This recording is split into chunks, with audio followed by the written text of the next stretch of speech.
72'lik parçayı kalınlıktan geçirdim. Sonra birleştirdim arkadaşlar. Maalesef benim kalınlık 50'lik. Bu parçalar uyuyor zaten. 48'lik yapacağım onları. Üstteki parçalar.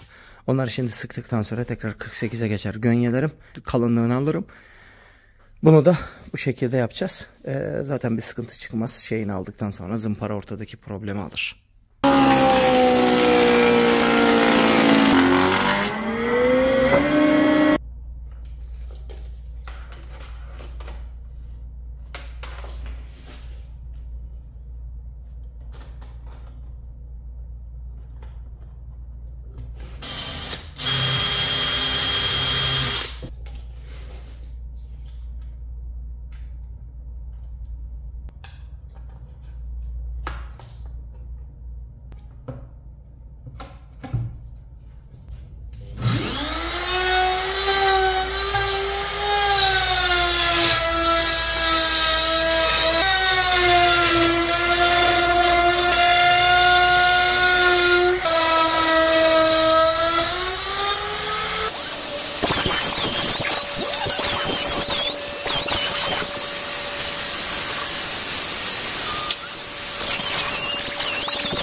Arkadaşlar bazen göz kararı vermek lazım. Bu da denk geldi.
Arkadaşlar, freze vurmakla pah kırmak arasında fark var.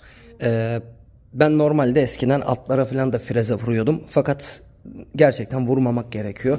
Böyle daha orijinal, daha güzel duruyor. Şimdi bunların pahtını hani şöyle şu şekilde göstereyim. Tekerle artık. Şu şekilde paht kırmak da bir çözüm, bir yöntem. Güzel oluyor. Şu an tabii kıramıyorum da. Şu şekilde paht kırarak da yapılabilir. Atlarda hiç gerek yok. Bir de şu kısımlarda frezeye zaten vurulmaz, buralar birleştiği nokta olduğu için vurulmaz. Bazen ben vuruyordum yani hani biraz daha yumuşak bir soft bir kenar olsun diye. Fakat hiç gerek yok. Buralar paht kalıp sadece görünen, dokunulabilecek yerlere freze vurmak en güzeli. Şimdi güzel bir zımparasını yapalım. Ondan sonra da yavaş yavaş birleştirelim.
Hemen arada gireyim arkadaşlar. Bunların altına neden yağ sürmemiştim?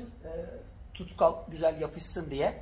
Şimdi bu kısmı neden araya girip de bu şekilde söylüyorum? Çünkü bazı çok bilen arkadaşlarımız hemen bunun altına sürülmez mi, neden sürmedim vesaire gibi şeyler söylüyorlar, yorumlar yapıyorlar. Bundan dolayı yapmadık. Normalde bu şekilde verilmez. Çünkü altının nem oranıyla üstünün nem oranı farklı olacağı için hava girmediğinden dolayı bu tarzda olması doğru değil. Daha kavrulur da zaten ağaç. O yüzden böyle araya gireyim dedim.